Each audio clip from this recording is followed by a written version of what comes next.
So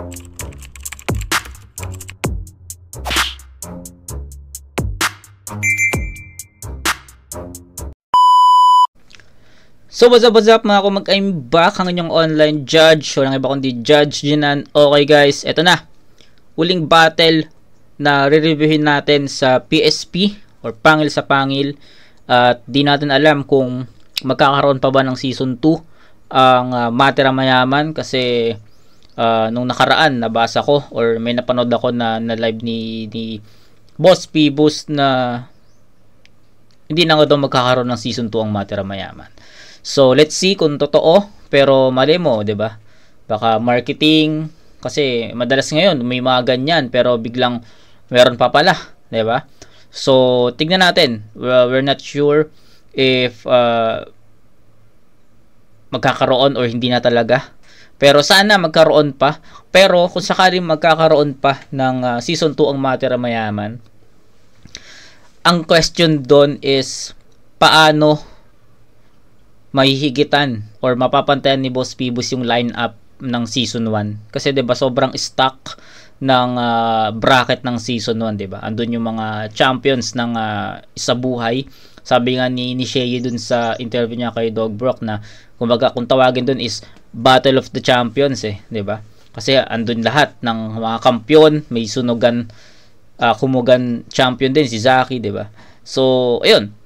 Kung magkakaroon man ng season 2 ang Matira Mayaman, ang question doon is paano maihigitan ni Boss Pibs yung yung ganong ka-stack na lineup. May mga battle MC pa ba na sasali sa tournament, 'di ba? So let's see. Pero isa ako sa mga naniniwala na baka isa ako sa naniniwala na meron pang season 2 yan, 'di ba? So let's see. Only time will tell. Sabi nga, 'di ba? So ito na sa ngayon, ito na yung huling battle na re-review natin sa PSP. Jaforms versus Ponger.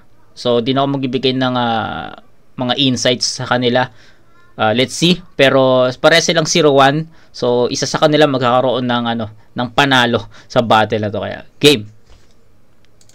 Sagbangan na! Putang ina, Dikalo! Ganto talaga ang trip ng adik pag nakabato. Piling guwapo.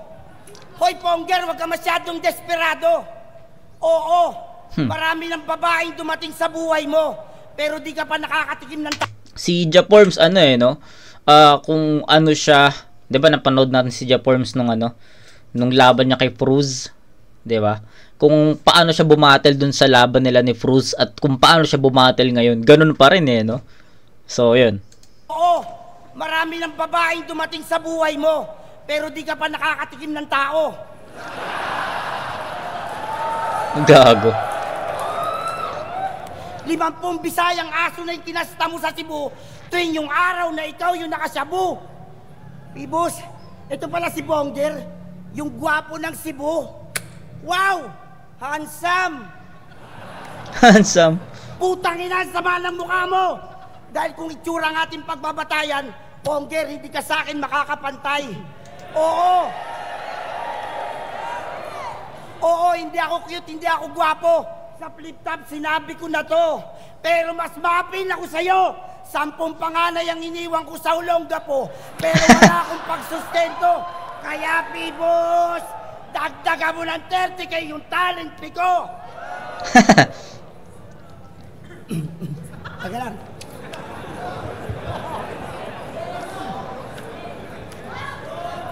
Alam mo ba, Pibos, sinayang mo lang yung oras ko na pinarito. Ang sabi mo makakalabang ko, gwapo. Ganito ba itsura ng tao? Mukhang kalait-lait. Yung laban nyo ni Nikki, akala ko finals na ng PSP. Wow, pangit sa pangit. Okay. Alam nyo ba kung bakit ganito naging itsura ni Ponger? Ang dalas mo kasing magpuyat sa umaga. Kaya putang ina mo gabi na, amoy araw ka pa rin. Alam nyo ba kung bakit?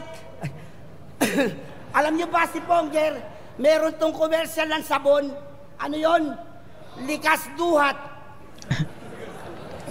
Sila ati tuloy, sila likas papaya, sa'yo likas duwat. Say what? Likas duwat, Tingnan nyo yung gago. Kutis, putragis. Kung titigan, nakakainis. Hoy, Pongger, wala ka ng pag-asang gumwapo.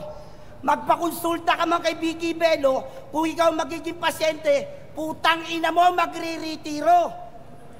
Kaya Pongger, dumisente ka. Para isipin naman nila na tao ka. Kahit putang ina mo, amoy tae ka. Post talaga ako. Pero huwag kayong mag-alala. Pag naggera ang Pinas at China, di na tayo mauubusan ng bala. Itaas lang yung kamay ni Pongger, tangina, nagpuputukan na. Ibaba mo nga yan. Ang daming tao, putang ina mo, baka makatama ka. Dahil makakawawa ka, di na maaawa pa. Sa Cebu, hindi ka gwapo, mukhang pulubing kaawa-awa ka. Pasalamat ka nga eh. Binigyan offer ka pa ni Pibus. Kahit alam namin na istapador ka ng liga. Kaya kata! Wag ka... Hindi ko alam yung story ni Pongger sa ano eh. Di ko alam kung ano yung story ni Pongger sa ano sa flip top, pero maraming nagsabi na ano nga daw na stop or something. I don't know. Di ko alam yung story. So share nyo na lang sa ano sa comment section guys kung ano yung pinaka story ng ano na to ng 'di ba? Kung bakit siya tinanggal or bakit siya natanggal. Walang magalit kay Arik kung bakit maliit yung pantiep ni Arik. Kasi yung pantiep ni Arik, inistapa ng adik. So, ayun, yung madalas na ano, yun yung madalas na ginagawang angulo kay Pongger eh, yung stop or something. Pero, let's see, tingnan natin kung ano, kung sa mga mababasa natin sa comment. Di ko alam eh, di ako aware sa ganong ano, sa ganong situation. Di ko alam kung ano yung story about behind that. So ano nyo na lang, comment nyo na lang, kwentuhan nyo ako. Gawain na hindi namin kayang gawin kasi yung kultura nasa puso namin. Hindi yung may advance payment ka na, yung battle di mo sisiputin.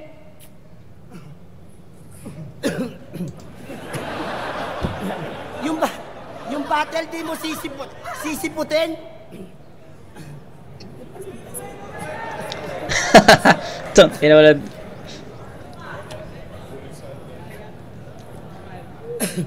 Gawain na hindi namin kayang gawin. Nung may advance payment ka na, yung battle di mo sisiputin. Sa PSP mo gawin yan. Nang madimanda ka na rin.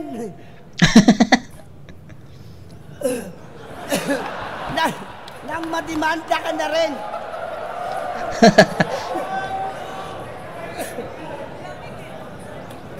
Walang boses.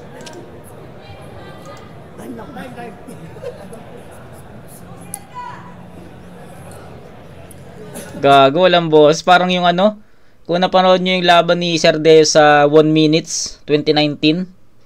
Alam ko 2019 yun na 1 minutes eh.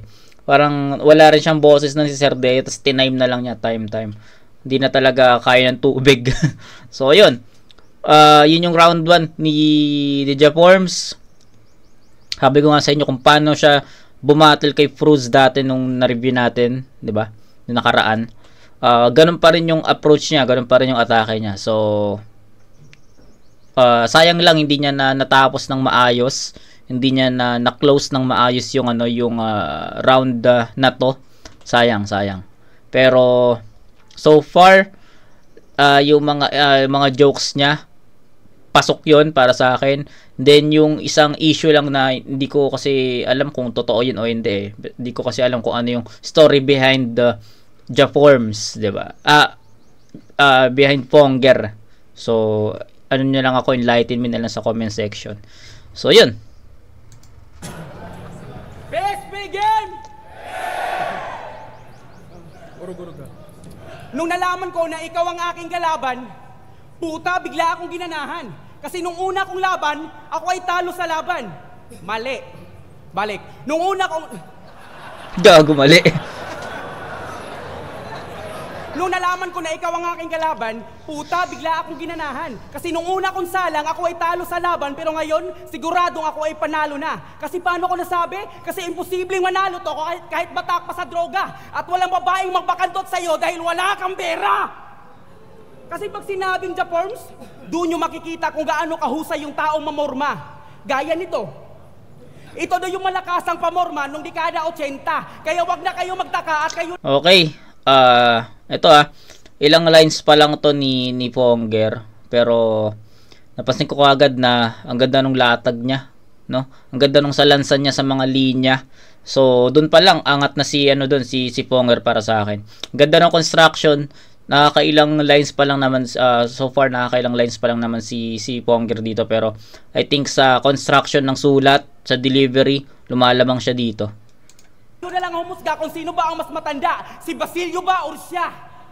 Kasi ang kaya mo lang guluhin, Japorms, yung buhay ng ibang tao. Pero ako, ibahin mo ako tarantado. Dahil sa sobrang talino ko, kaya kong guluhin yung meaning ng diksyonaryo. Oo, isa kang pobreng rapper na veterano, kaya dapat kang magretiro dahil wala ka nito. Di ba malakas ka magdura? Eh di magtayo ka ng sarili mo. Malakas ka magdura, so nakalimutan ko, na-review ko na rin yun eh. Yung battle niya sa flip top na may dinuraan siya. Nakalimutan ko lang kung sino yung kalaban niya noon. Pero yun yung time na Double D versus LA sa first round ng 2x2 2012. Yun yung event na yun. Nakalimutan ko lang. Na-review ko na yun. Pwede nyo i-check sa channel. Nakalimutan ko lang kung sino yung kalaban niya doon. Basta yun yung dinuraan niya. Dapat kang magretiro dahil wala ka nito. Di ba malakas ka magdura? Eh di magtayo ka ng sarili mong kulto. Kasi kung hindi mo lang alam, dapat mong malaman to. Na ganyan talaga ang pormahan basta mga probinsyanong albularyo. At sa hindi nakakaalam dyan, siya lang ang dahilan kung bakit si Akata ay nagbaliw-baliwan kasi di niya tanggap na kalugar kayo. At kahit kayo naman ang tatanungin ko, kung kayo ang kalugar nito, kaya nyo bang i-flex to? Ba? Malamang sa malamang, siguradong hindi kasi mukha pa lang, alam nyo na, wala na magandang gawin to, kundi puro lang gulo. Pero maliban dyan, alam nyo ba na baka sikat tong gago na to? Oo, tama ang narinig nyo. Kasi ang pangalan Japorms ay kalat na sa iba't ibang presento. Okay. Kung nakatakas si El Chapo sa kulungan, malaki ang pabuya ang binitawan para siya ay mahuli at maibalik lang sa kulungan. Pero nung si Japorms nang nakatakas, lahat ng kakusan niya ay nagparty sa kulungan kasi wala na daw magnanakaw na ulam. Wala kang hiya, Japorms. Wala kang hiya, Japorms. Ang kapal lang yung tiyan. Kaya nga sa tuwing may lamay sa kanilang bayan, siya lang yung binabantayan. Kasi parang may kapangyarihan. Kasi sa tuwing dumadaan sa lamay, yung kape dispenser at tinapay, mawawala na lang. Hanip mo, brother. Kung si Zaito ay nagnakaw ng cellphone pati charger, ibahin nyo to. Kasi pag ito nag-isip, talagang magiging bilyonaryo. Kasi akakalain nyo, pumunta to ng airport, ninakaw yung aeroplano, tapos dinala pa yung piloto. Pero bigla na lang naglaho. Pero lumitaw nung 35 years ago. At kahit meron kang GP sa iyong pangalan, hindi pa rin amaze yung storya mo. GP, amazing story, o baka hindi yung kilala. Siya lang yung YouTuber na Tagalog siya lang yung YouTuber na Pilipino na tinatagalog yung totoong istorya para madaling maintindihan ng mga taong bobong katulad mo. Pero kung totoong istorya lang ang pag-uusapan, meron din to. Dahil siya lang naman si Warlito Toledo o mas kilala ang alias Waway. Pero matanong lang kita, sosglo ba yung laway mo? Kasi bakit? Ano daw? Sosglo ba yung laway mo? Kilala ang alias Waway. Ano daw? Pero matanong lang kita, sosglo ba yung laway mo? Kasi bakit?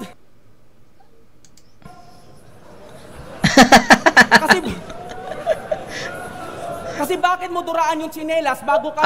shoes glue. Okay. Kaya pala, kasi mukhang kaya pag nakakita to ng tsinelas, siya ay maglalaway. Pero wag mong subukan si Zaito, kasi paniguradong lulutang ang iyong bangkay. Kasi pag ikaw ay sumablay, hindi ka makakatakas sa ganti ng batay.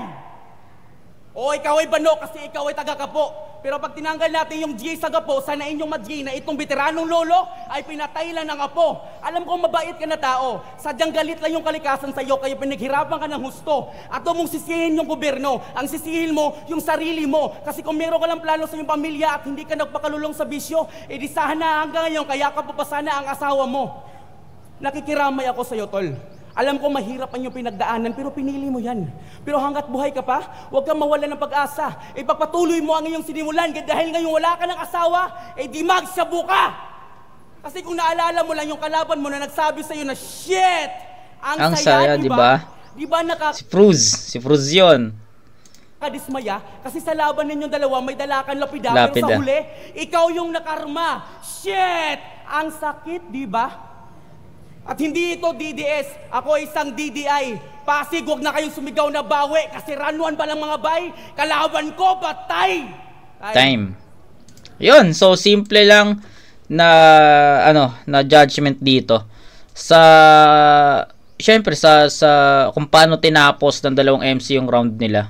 Syempre lamang dun si Fonger, natapos niya na maayos, unlike kay Japorms na pinutol na lang niya kasi hindi nga niya ma-spit yung mga verses niya kasi wala siyang boses. Then sa construction ng linya, mas concise, mas nakalatag ng maayos yung yung mga verses ni Fonger, 'di ba? So naka 4 bar set, kita nyo naman, halata naman na naka 4 bar set. Although yung iba is hindi ganoon ka-effective, pero yung construction mas maayos, mas nakita kong mas malinis yung yung pagka-construct ni Fonger doon. Kay Japorms kasi medyo makalat, tapos minsan effective naman yung mga jokes niya, pero yun nga, sa performance din nagkakatalo. May mga poses siya, uminom siya ng tubig, isa yun sa mga dahilan kung ba't hindi niya totally makuha yung pinaka-momentum. Si Fonger naman tuloy-tuloy, okay din naman yung mga angles reference na ginamit niya. Then sa construction, yun talaga yung pinaka-napansin ko, yung construction ng verses, mas malinaw, mas maayos. Kaya I'll go with Fonger dito sa 8-7 na score. Fonger.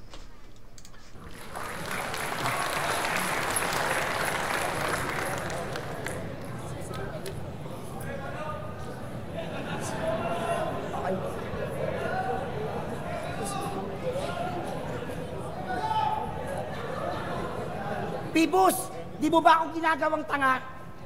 Ang sabi ko, next battle ko sa ito. Ano to? Antigo? Anito? Replika ng unang tao? Dapat sa scientist mo pinadala to para pag-aralan na may nabubuhay pa lang ipinanganak noong 14th century sa mundo, mga lumang tao. Pues, nandito ka na sa makabagong henerasyon.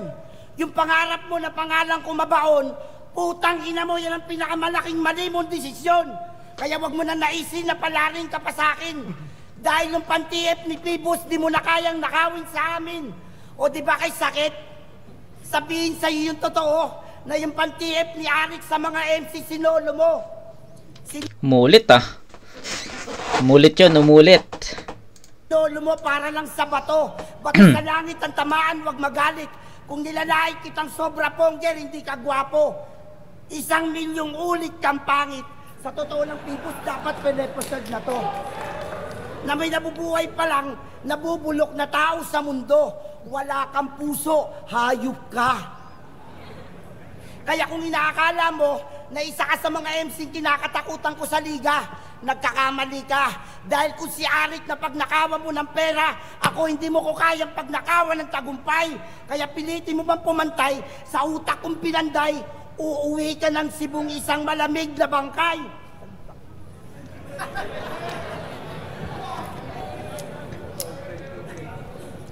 Putang ina ka! Mentalidad natin Bisaya at Tagalog, di ka sa akin pwede. Taktika ko'y kakaiba. Unti-unti kitang gigilitan no pandahan-dahan mo maramdaman yung sakit. You're fine. Kuha mo. Kaya kaya hindi ka makakatikim ng awa sa akin. Subukan mo rin magangas Fonger. Baka sa mukha kita sipain. Ang sarap mong sikmuraan sa mata. Tara! Na magkaalaman na si Buolongga po kung sino sa atin ang unang tumumba dahil buong tapang na pumunta na walang kabang dinala. Kaya wag ka na magpilit sa aking pamangulit. Sila yung mga magiging piping saksi kung paano hindi kita tatantanan. Uuwi ka ng Sibong, bitbit mo yung sako-sako mo. Kaya yan. At tama ka lamang sa laban na to'y malabo pa sa tubig ng pusali. Kaya yung baka sakali, mong ako mayari, pwede. Sip-sipin mo muna ang aking ari. Dahil hindi maaari na ngayong gabi, Bisaya ang maggari. Magingay para kay Mot. Mot! Kaya bawat magpagdas sa utak kong tumalampas, hindi ka pwede makiangkas sa ligang tong Tagalog lang ang matigas. Kaya kung ayaw mong tuluyang kang magilitan, Pongger, sumunod ka sa utos ko. Pongger, tatai ako. Hugasa mo puwet ko.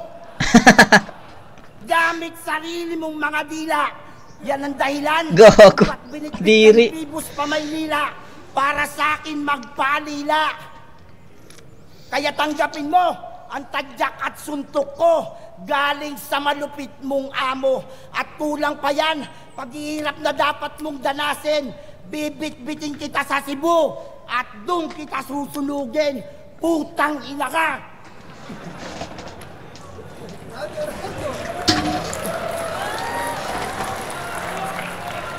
Time. So, ayun. Ganun pa rin yung ano. Ganun pa rin yung tawag dito. Yung atake ni ano ni Japorms sa round 2. Ganun pa rin, may mga poses na walan siya ng boses. Isa yun sa mga reasons kung ba't sabi ko hindi niya makuha yung ano, pinaka momentum niya. And isa rin yun sa dahilan kung bakit ano kumbaga ano, yun din doon din talaga maglaland hindi niya makuha yung momentum niya kasi yung boses niya yung parang nagiging hindrance sa performance niya. Hindi niya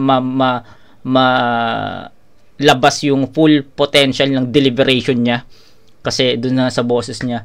And then yun, yung sinabi ko kanina na medyo hindi ganun ka concise yung ano, yung performance kay Japorms kasi tama, kay Pongger kasi nalilito ako sa dalawa, wiyawa. Kay Pongger kasi kita nyo naka 4 bar set, effective yung punchline, although yung iba hindi ganun ka tumatama. Pero nakikita mo yung construction malinaw, malinis. Yung kay Japorms kasi medyo hindi mo alam kung yung setup ba yun is para sa ganito, para sa ganyan, 'di ba? Hindi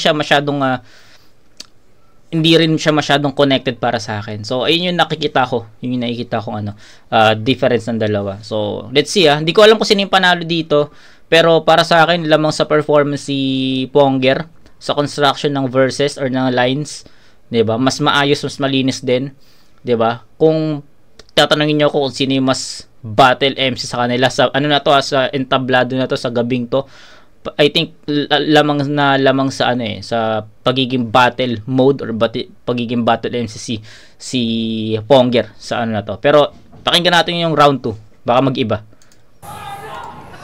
Ha? Ano daw? Fuck you! Yan lang ba ang nasilip mong anggulo? Kasi pag ako ang sumilip sa iyo ng anggulo, panigurado, pero wag na lang baka yung utak ko magkagulo. Kasi ang gulo ng iyong buhay, ang gulo ng iyong pagmumukha, ang gulo ng iyong gusto, okay, ito ang anggulo ko, kaya wag mo na akong hanapan pa ng anggulo ko kasi sinabi ko na, anggulo ko! Kaya, ang gulo mo nga. Kaya kung ka man ng issue ko, dapat sigurado.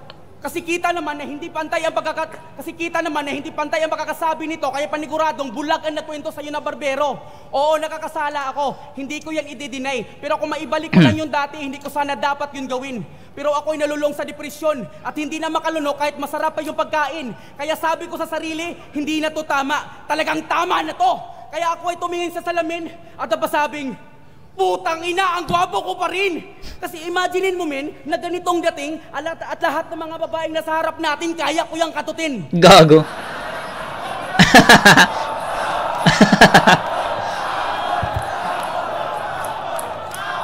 Kasi kanina pa kayo nakatitig sa akin.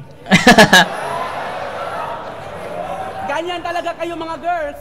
Porket gwapo yung tao, ang galing nyo mag-hypnotize.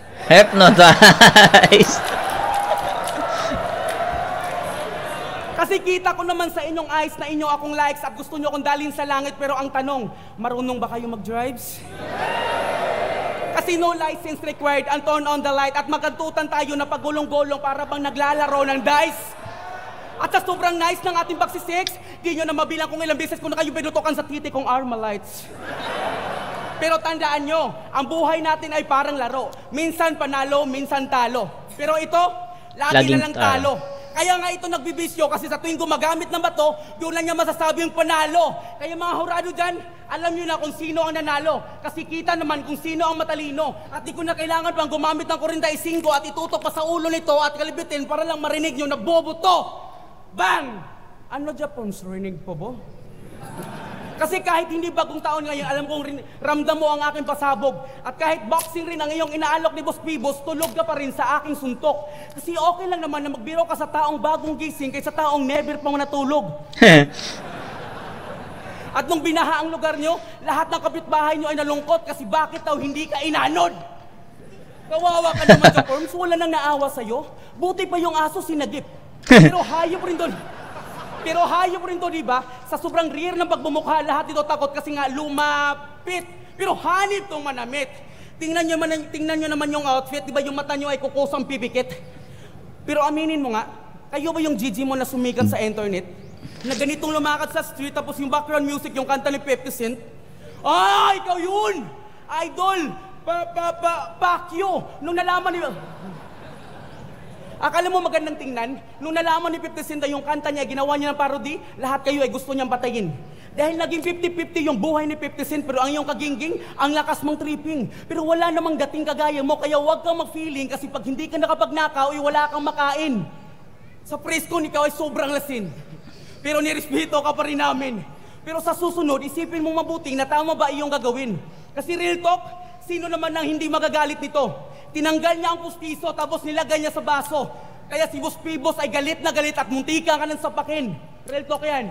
Pero pinigilan namin. Kaya nilapitan ka ni Yangwan tapos tinutukan ka ng baril at alam ko, at kahit naka-shades ka pa, alam kong kita mo yun, kaya huwag kang magsinungaling. At kahit hindi mo man aminin, okay lang, basta kita namin kung paano ka nagmamakaawa. Kaya yung ugali mong squatting, dapat din, ilimit din. Kasi ang pangit mo palang patayin. At ikaw ang dahilan kung bakit si Mot matagal dumating sa preskon kasi ang iyong kariton ay hindi mo inayos pinarking. Hindi mo inayos pinarking. Ngayong gabi, alam kong hindi ko to birthday, pero alam kong hindi nyo to makakalimutan. Kasi ngayong gabi ay gagawa ko ng history.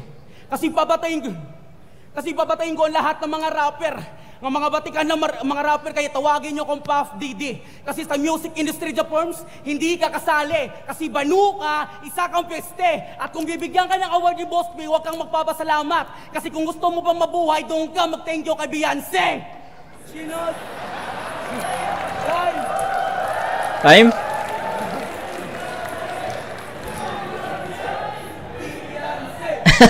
Beyonce.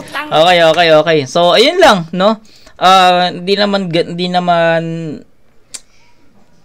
tawag dito, hindi naman malayo yung performance ni Fonger sa 1 and 2 niya, no? Halos magkaparehas lang.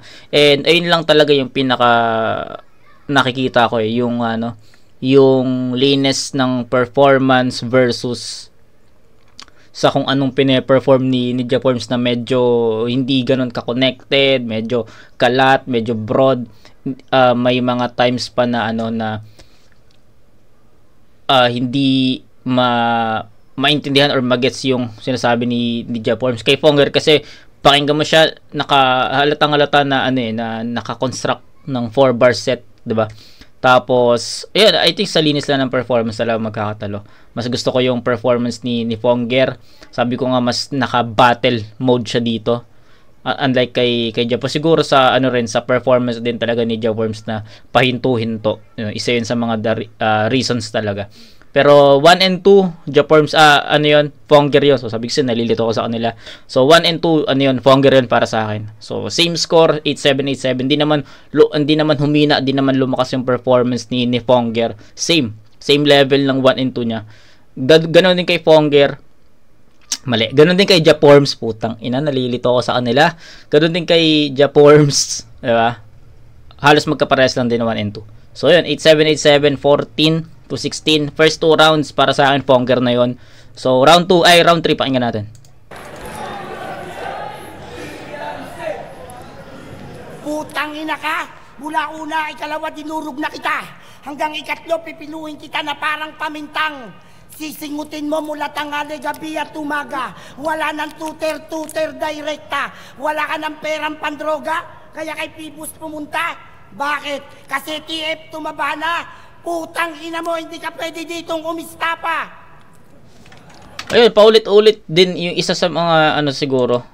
Nakita ko rin yung paulit-ulit na angulo ni Japorms kay Fonger about round 1 nasabi na niya yung TF ni Nakaw, round 2 ganun din, tapos round 3 naman istapa. So paulit-ulit di ba? Putang ina mo, hindi ka pwede ditong umistapa. Kaya paano ka namin gagalangin? Yung maliit na perang hindi mo naman pag-aari, kaya mong tangayin. Yung maliit na perang di mo lang pag-aari, kaya mong tangayin.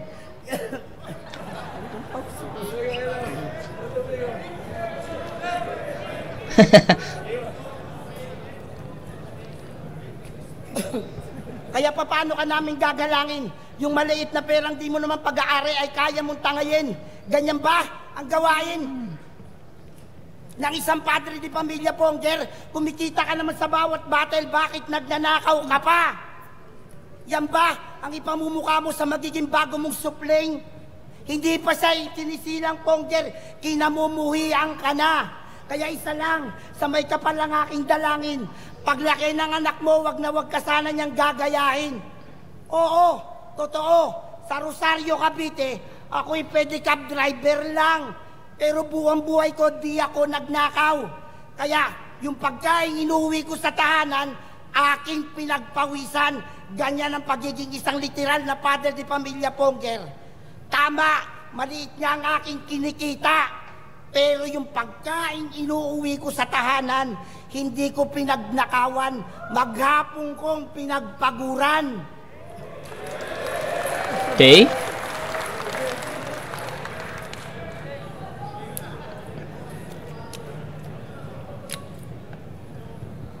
Alam mo ba sa gubat?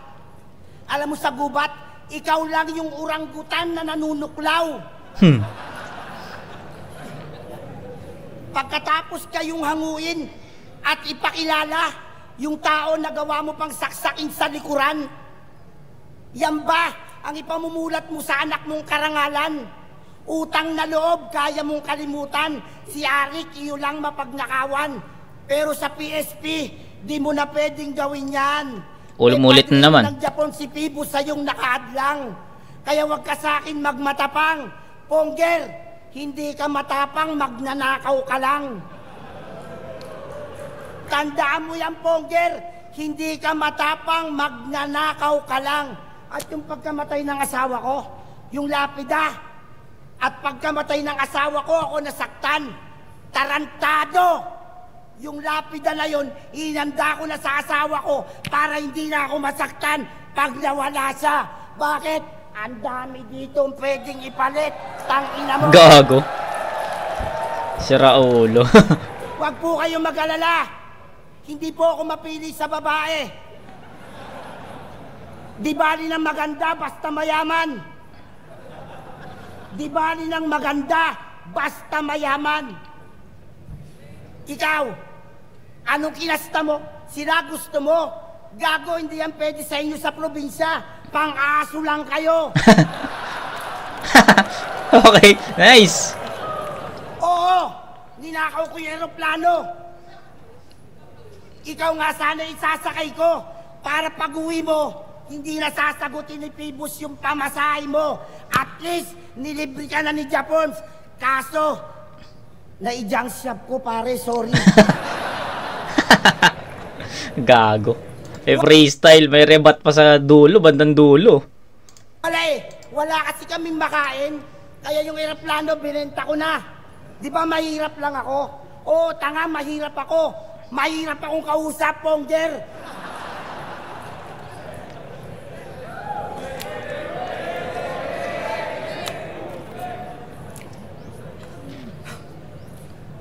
Kaya kung ayaw mo tuluyan kita dito pahirapan, Ponger, maghubad ka na.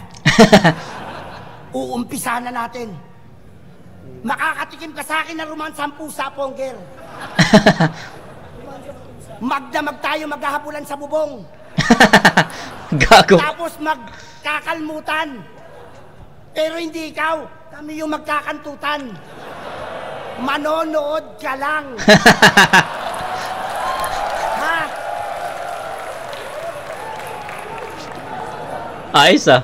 Huwag ka mag-alala. Isasama ko yung alaga kong aso para hindi ka mainggit. Nagkakantutan din kayo. Nice. Alam mo pangalan niya? Alam mo pangalan niya? Waikiki.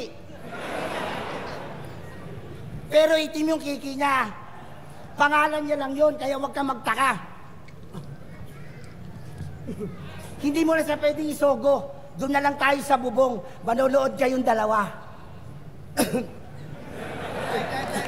Freestyle, no? Mas effective pa yung freestyle ni Japorms dito sa round 3 compared dun sa, para sa akin lang naman, sa 1 and 2 niya, 'di ba? Yun. 1 and 2 niya kasi medyo hindi ganun tumatama, may mga dead air. Sa round 3, nung nag-start siya mag-freestyle, para sa akin freestyle para sa akin freestyle 'yun. So, yun, pasok 'yun, lalo na yung dun sa bubong, no? Ayos 'yun, nakakatawa 'yun. So, tignan natin kung matatapatan ni Ponger yung round 3 na yun.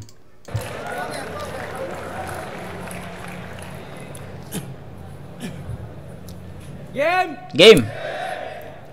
Oo, gangster ka. Pero hindi kasi tupak. Kaya kung anong meron sa amin na wala ka, alam namin kasi hindi ka makabeli. Boss P, alam ko may standard yung PSP at... Boss P, alam kong may standard yung PSP at alam kong kukuha kayo ng quality MC like me. Pero ang tanong, bakit nyo ba to sinali? Di ba alam nyo naman na hindi to nakapagtapos ng elementary? Kaya pala, yung agreement ng down payment mo ay tuke. Kasi alam naman na... Tuke. Kasi alam naman natin, basta PSP, tiba, malaki ang talent fee. Kaya nga si Eva gusto ditong sumali. Pero aminin mo nga, kapatid mo ba si Dora? Kasi sa tuwing meron kang bati, lagi kang nagdadala ng bag. Pero ngayon wala na. Pero huwag kang mag-alala kasi pagkatapos nito, magkaroon ka na kasi ikaw ay aking ibadibag. Kaya huwag ka na mag-rap kasi hindi ka naman marunong magsulat at wala ka namang utak at hindi ka naman hip-hop. At alam namin ba... Hip-hop. At alam naman namin, brad, na malakas ka mang hold up kasi isa kang Abu Sayyaf. NPA, no fix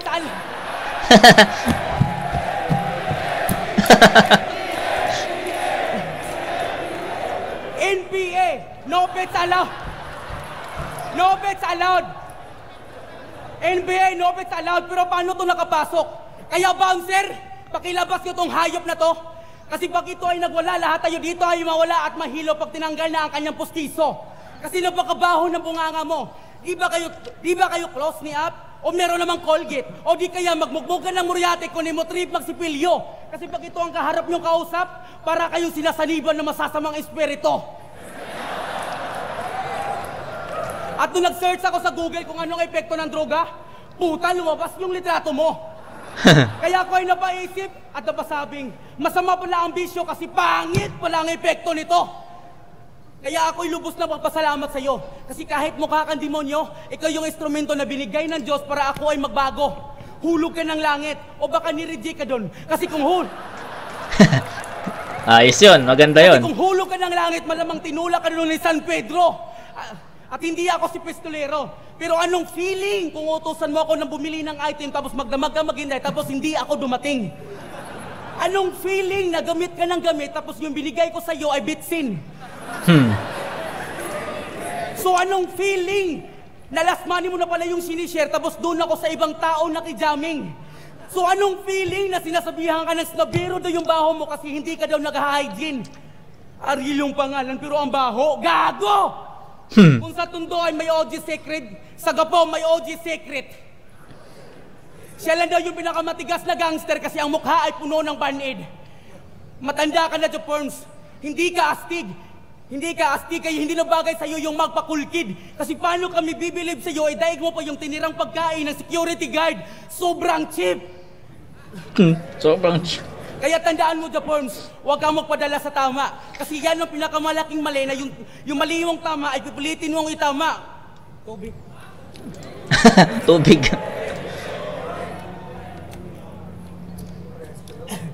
Tuyo nga. Kasi yan ang pinakamalaking mali na yung mali mong tama ay pipilitin mong itama. Matanda ka na, Japorms. Hindi ang... Wait. Kasi paano mo makuha yung salitang... Ano ka na tama? Kasi paano mo makukuha yung salitang tagumpay kung sa bisyo ka lang magpakabihasa? Matanda ka na, Japorms, at meron ka pang mga bata na umaasa sa'yo sana magbago ka na. Huwag ka na magdroga at lalong huwag kang magbibenta kasi masarap sa pakiramdam na buo ang iyong pamilya. Kasi aanin mo naman yung lakas mong tama kung mas malakas yung toyo ni Ponger. Kasi dito sa silda, ako ang batas kaya rumispito ka sa commander. Isa ka lang tutsugi na gangster. Oo, lahat tayo may value pero ikaw, wala. Kasi sinama ka na nilang Zeta dito para meron siyang tagagawa ng tutor. At kung counter-strike man ang laban namin, di na kayo makarinig ng Bamas Bindipyos kasi pinatay ko na ang pinikap driver. At bago ko tapusin ang aking round, Japorms, good luck. Kung ayaw mong makulong o mapadlak, shut the fuck up.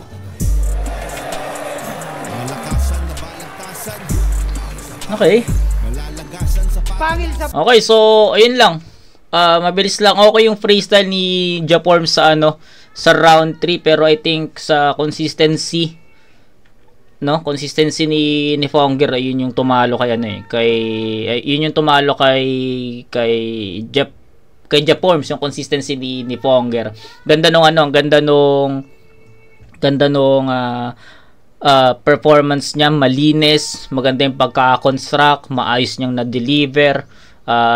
Si Japorms naman may mga pahinto-hinto dahil nga natutuyuan siya ng lalamunan. So tsaka paos pa daw. So ayun lang, mabilis lang.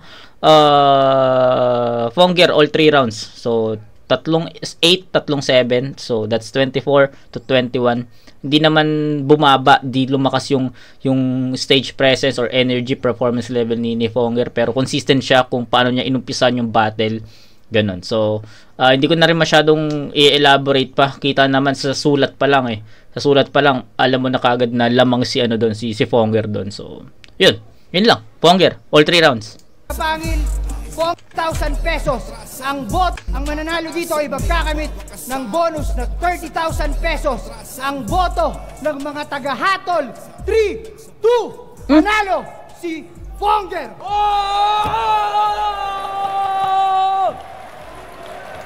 3-2, dikit pa.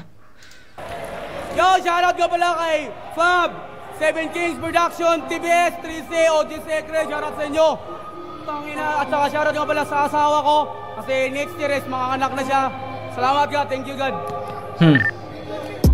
Ayun yung pinaka magandang sinabi niya, thank you God. So yun. All 3 rounds para sa akin, Fonger yun, pero 3-2 yung score, dikit. So let's hear the judges, yung explanation ng judges. So panoorin ko yun off cam. So kita-kits tayo, flip top, balik tayo flip top, Siren versus Supremo. Kita-kits tayo mga kumag. Peace out. Di ko na masyadong elaborate or breakdown yung battle kasi para sa akin yung pinaka naging story naman is yung construction ng sulat 'di ba? Regardless kung yung mga punchlines, 'di ba? Regardless, may mga malalakas din naman si Japorms, may malalakas din naman si Fonger, pero para sa akin mas nanaig yung yung construction. Ang ganda kasi ng kung paano dinideliver although yes may mga words na dumidiin kasi nga yung first tongue ni Fonger is Bisaya 'di ba? So given na 'yon, pero hindi ko na masyadong tinignan 'yon. Yes, nakakatawa kasi iba yung naging accent, pero ang sa akin kasi yung construction ng linya, yung construction ng setups then punchlines, mas nagustuhan ko yun kasi naka 4-bar set, maayos niyang sineset, 'di ba? Maayos niyang sineset up yung mabawat suntok 'di ba? Gusto ko 'yon. Unlike kay Japorms, tama, kay Japorms kasi na naging paulit-ulit yung angulo niya. May mga times na yun nga, isa sa mga dahilan is yung boses niya nawawala, hindi niya makuha yung pinaka-peak or yung pinaka-momentum niya. Unlike kay Ponger na tuloy-tuloy. So, habang nagpe-perform siya, nakukuha niya yung momentum, nakukuha niya yung attention ng crowd. So, yun yung isa sa mga natinignan ko talaga. So, yun. Para sa akin, all 3 rounds, Ponger yun. So, yun. Kita-kits tayo sa next na battle review. Balik tayo flip top. Ito kaka-upload lang halos. Si Rhyme vs Supremo. Peace out.